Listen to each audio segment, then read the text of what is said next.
બાબા સાહેબ આંબેડકરની પ્રતિમાને અમદાવાદમાં કોઈએ ખંડિત કરી અને ત્યારબાદ એ શખ્સો આખરે ઝડપાઈ ચૂક્યા છે। એ મૂર્તિ તોડનારા લોકોની ધરપકડ થઈ છે।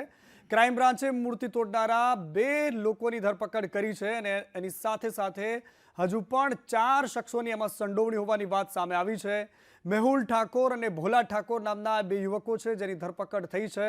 મૂર્તિની તોડફોડમાં ટોટલ 4 લોકો સંડોવાયેલા છે। ખોખરામાં આંબેડકરની પ્રતિમાની તોડફોડ કરી હતી। પ્રતિમામાં તોડફોડ મુદ્દે લોકોએ વિરોધ કર્યો હતો। ભારતીય જનતા પાર્ટીના નેતાઓ અને કોંગ્રેસના નેતાઓ પણ સૌથી પહેલા પહોંચીને પોતપોતાની હાજરી નોંધાવતા હતા અને આખરે પોલીસે આ 2 યુવકોને ઝડપી પાડ્યા છે। क्राइम ब्रांच અને સ્થાનિક પોલીસની શિફ્ટ ટીમે કુલ 20 ટીમે કામ કરતી હતી। 1000થી વધારે જેટલા સીસીટીવી અને અલગ અલગ સ્કૂટીઝનો પણ ચકાસણી કરવામાં આવ્યો અને આજે સવારે ક્રાઇમ બ્રાન્ચનો 2 આરોપીનો પકડવામાં સફળતા થઈ છે। અને આ તરફ મુખ્યમંત્રી ભૂપેન્દ્ર પટેલે પણ કોંગ્રેસને આડે હાથ લીધી। કોંગ્રેસે બાબા સાહેબનું અપમાન કર્યું છે તેવું મુખ્યમંત્રીએ કહ્યું। મુખ્યમંત્રીએ કહ્યું કે બાબા સાહેબની ઠેકડી ઉડાડવાનું કામ અત્યાર સુધીમાં માત્ર કોંગ્રેસે કર્યું। કોંગ્રેસ પાર્ટીએ હર હંમેશ ડૉક્ટર બાબા સાહેબ આંબેડકરનું અપમાન કર્યું છે, તેમની મજાક ઉડાડી છે અને નીચા દેખાડવાનું કામ કર્યું છે। તે બદલ તેમણે આખા દેશની બિનશરતી માફી માગવી જોઈએ। કોંગ્રેસ પાર્ટી દેશભરમાં ભારતીય જનતા પાર્ટી વિરુદ્ધ પ્રેસ કોન્ફરન્સનું નાટક કરી રહી છે। જે કોંગ્રેસે દેશના મહાન સપૂત ડૉક્ટર ભીમરાવ આંબેડકરને હંમેશા અપમાનિત કર્યા છે, આજે એ જ પાર્ટી બાબા સાહેબ માટે પ્રેમ અને લાગણી હોવાનો દેખાડો કરી રહી છે। જે કોંગ્રેસે બાબા સાહેબ આંબેડકરને 1952માં લોકસભાની ચૂંટણી અને 1954માં પેટા ચૂંટણીમાં હરાવ્યા, જે કોંગ્રેસ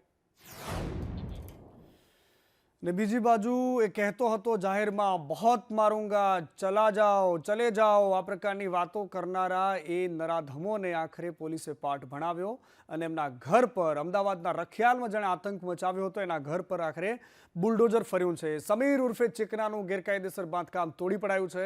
અમદાવાદના ગરીબનગરમાં મનપાએ કાર્યવાહી કરી। રખિયાલ અને બાપુનગરમાં આરોપીઓએ આતંક મચાવ્યો હતો। પોલીસે આરોપીઓનો વરઘોડો કાઢ્યો હતો અને કાયદાનું ભાન કરાવ્યું। સમીર, અલ્તાફ, મહેફૂઝ અને આ ફઝલ નામના જે આરોપીઓ છે તેમનો વરઘોડો કાઢ્યો હતો।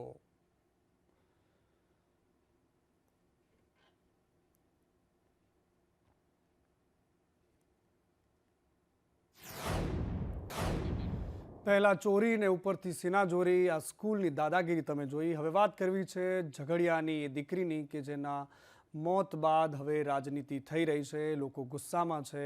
ઝઘડિયામાં દુષ્કર્મનો ભોગ બનેલી બાળકીનું મોત થયું છે। દુષ્કર્મ પીડિતાના મોત બાદ મહિલાઓમાં આક્રોશ છે। ભરૂચ રેલવે સ્ટેશન નજીક મહિલાઓએ રોષ ઠાલવ્યો હતો અને પોતાનો આક્રોશ વ્યક્ત કર્યો હતો। તો બીજી તરફ ભરૂચની આ દીકરી સાથે થયેલી ઘટના બાદ અહેમદ પટેલના દીકરી મુમતાજ પટેલે પણ કાયદો અને વ્યવસ્થાની સ્થિતિ પર સવાલો ઉઠાવ્યા। એમણે કહ્યું કે દોષિતોને આકરામાં આકરી સજા થવી જોઈએ। भरूच गुजरात में झारखंड की 10 साल की बच्ची कुछ दिन पहले भीषण बलात्कार का शिकार हुई थी। आज इलाज के दौरान संघर्ष करती हुई ये बच्ची इस दुनिया में नहीं रही। इस खबर ने मुझे भीतर से झंझोर दिया है। मैं पीड़ित के पिता से संपर्क में थी और इस दौरान उनके दर्द को समझने की कोशिश करी। वो अपनी बेटी के स्वास्थ्य स्थिति और सुरक्षा को लेकर बेहद चिंतित थे। मेरी बेटी नहीं बचेगी ऐसा कहा। उन्होंने सिर्फ एक ही मांग की थी, न्याय। लेकिन घटना बीतने के दौरान गुजरात सरकार की चुप्पी बेहद रहस्यमय और परेशान करने वाली रही। અને કોંગ્રેસના નેતાઓએ પણ આને મુદ્દો બનાવ્યો કે ભારતીય જનતા પાર્ટીના નેતાઓની ચુપ્પી બહુ જ રહસ્યમય છે એવો આરોપ જ્યારે લગાવી રહ્યા છે ત્યારે કોંગ્રેસના કાર્યકર્તાઓ પણ રસ્તા પર ઉતર્યા હતા। વડોદરામાં બેનર સાથે કોંગ્રેસના કાર્યકરોએ વિરોધ કર્યો। વિરોધ કરી રહેલા કાર્યકર્તાઓને પોલીસે અટકાવ્યા અને પોલીસ અને કોંગ્રેસના કાર્યકર્તાઓ વચ્ચે ખેંચતાણ થઈ, ઘર્ષણ થયું। પોલીસે 20થી વધારે કાર્યકર્તાઓની અટકાયત કરી।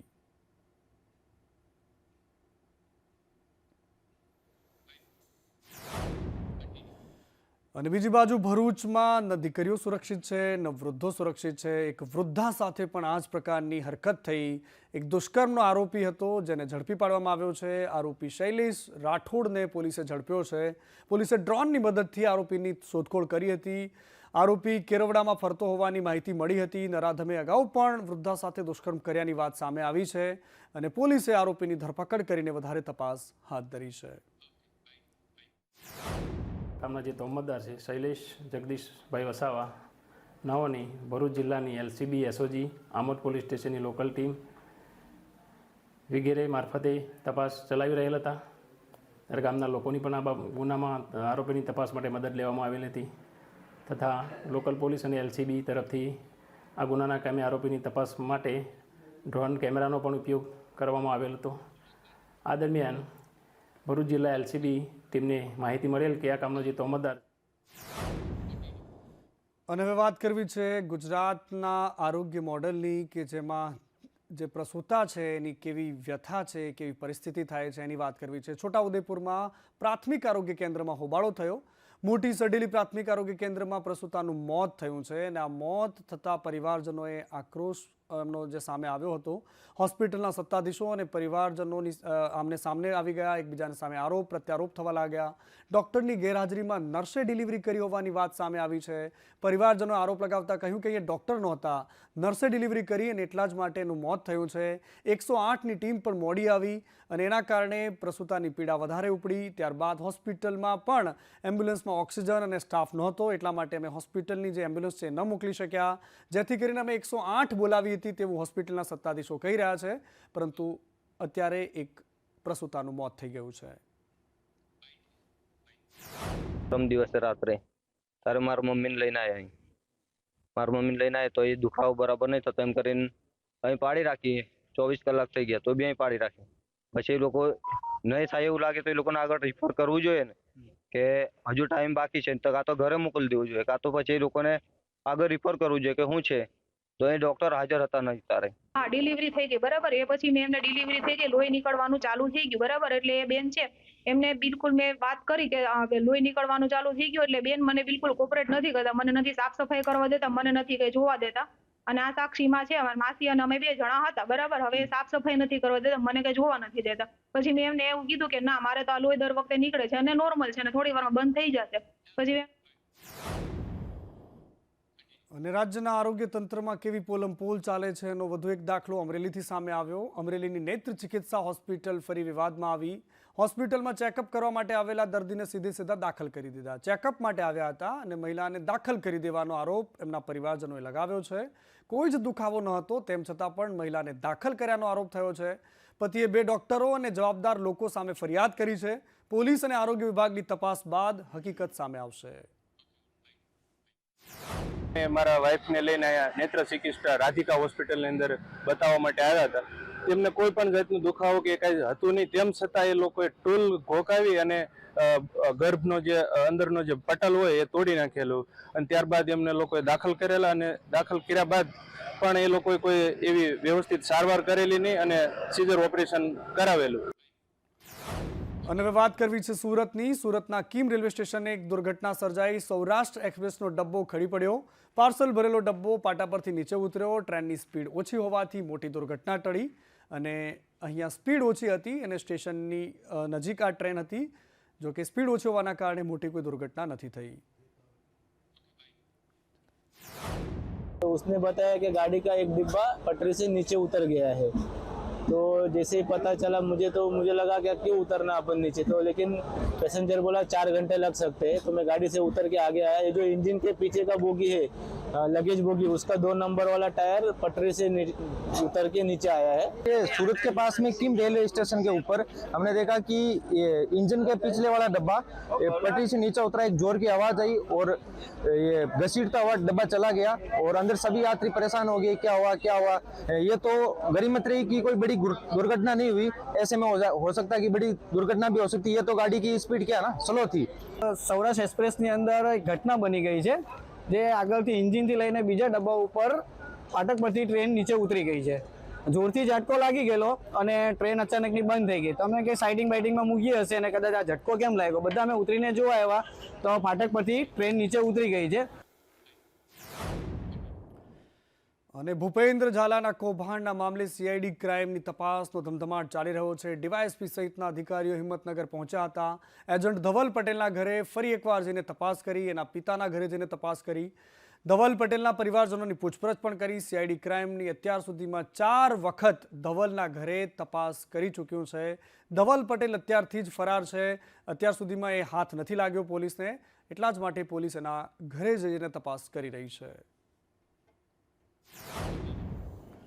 અને બીજી બાજુ અમદાવાદના બોપલમાં બિલ્ડર સામે છેતરપિંડીની ફરિયાદ થઈ છે. બિલ્ડરે પ્રિવેલોન બિલ્ડકોન નામે સ્કીમ મૂકી હતી. બિલ્ડર સામે 3.33 કરોડની છેતરપિંડીની ફરિયાદ થઈ છે.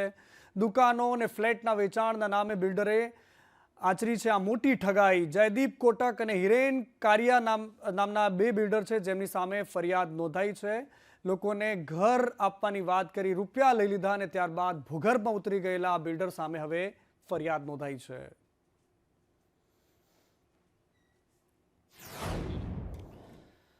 અને સત્તાધારનો એ વિવાદ કે હજુ સુધી શમવાનું નામ નથી લેતો અને આ વિવાદમાં હવે ધારાસભ્ય પણ કૂદ્યા છે. ધારીના ધારાસભ્ય છે જેવી કાકડિયા, જેમણે વિજય બાપુના સમર્થનમાં આજે પત્ર લખ્યો છે.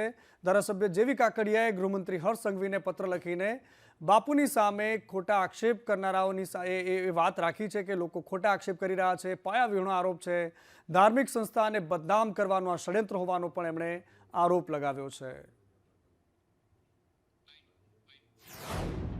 મેં મારી વિધાનસભા ધારી બગસરાના ખાંભા વિધાનસભા આવે છે એની બાજુમાં વિસાવદર મુકામે સત્તાધારે એક યાત્રાધામ છે.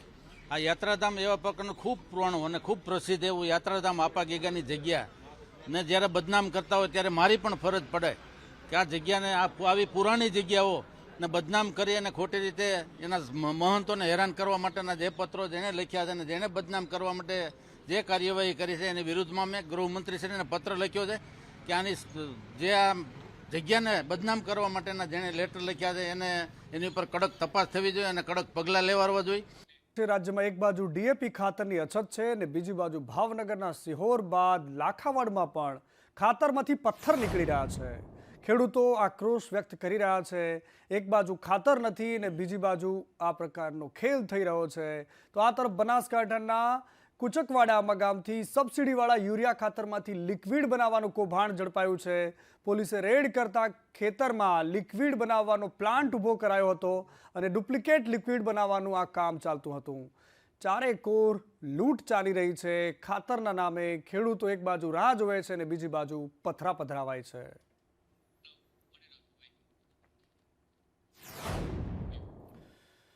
અને ગુજરાતવાસીઓ માટે એક સારા સમાચાર એ છે કે રાજ્યમાં હવે વીજળી સસ્તી થવાની છે. ગુજરાતના નાગરિકો માટે આ મોટી જાહેરાત કરી છે વીજમંત્રીએ કરી છે અને વીજળીમાં ફ્યુઅલ ચાર્જમાં ઘટાડો કરાયો છે. યુનિટ દીઠ ફ્યુઅલ ચાર્જમાં 40 પૈસાનો ઘટાડો કરાયો છે. કનુભાઈ દેસાઈએ આ મોટી જાહેરાત કરી છે. આ વખતે જે ડિસેમ્બર સુધી 2 રૂપિયા ને 85 પૈસાની આપણી જે ટેરિફ હતી ફ્યુઅલ ચાર્જીસની એને ઘટાડીને 40 પૈસા ઘટાડીને 1 રૂપિયા 45 પૈસા 2 રૂપિયા 45 પૈસા કરવાનો આપણે નિર્ણય કર્યો. 2 રૂપિયા 45 પૈસા કરવાથી ઓક્ટોબરથી ડિસેમ્બર સુધી ગ્રાહકોને 1120 કરોડનો ફાયદો થશે. જે નાના 100 યુનિટના ગ્રાહકો છે એને લગભગ 50 થી 60 રૂપિયાનો બચત થશે. અને આ તરફ ખેડા જિલ્લા સહકારી સંઘની ચૂંટણીનો માહોલ ગરમાયો છે. માતરના પૂર્વ ધારાસભ્ય કેસરીસિંહે સંગઠનને આડે હાથ લેતા કહ્યું કે સંઘની ચૂંટણીમાં અમૂલના ચેરમેન અને તેમની મંડળીનો સંપર્ક કરે છે તે અમારી જીત છે. આ મામલે જિલ્લા ભાજપ પ્રમુખ અજય બ્રહ્મભટ્ટે કહ્યું કે 8 બેઠકો બિનહરીફ કરાવવામાં ભાજપ સફળ રહ્યું છે અને વિરોધીઓ જીતશે તો પણ સત્તા ભાજપ પાસે રહેશે. અમૂલ ડેરીનું નામ સાથે પ્રખ્યાત જોડેલા અમૂલ ડેરીના ચેરમેન આ સંઘની નાની ચૂંટણીની અંદર એમને ગામે ગામ ફરવું પડે એ બહુ મોટી વાત છે. હું પણ અમૂલ ડેરીના ચેરમેનને કહેવા માગું છું કે તમે ખોટું કર્યું છે, અમૂલની અંદર ખોટું કર્યું છે, આ સંઘની અંદર તમારી આખી ટોળકી જે ખોટું કરી રહી છે ને એના હિસાબે તમારી બધા જની આબરૂ સાચવવા માટે તમે ગામે ગામ ચેરમેનશ્રીઓનો કોન્ટેક્ટ કરવો પડે છે. એ જ કંઈ બતાવે છે અમારી મોટી જીત છે. માતર બેઠક માટે સૌપ્રથમ ભારતીય જનતા પાર્ટીએ જે રીતે તૈયારી કરી હતી એ તૈયારીમાં લોકોએ ઉમેદવાર બદલીને પોતે પાર્ટીની સામે ઉમેદવાર થયા હોવાના કારણે ત્યાં રસાકસી થયેલ છે. માતર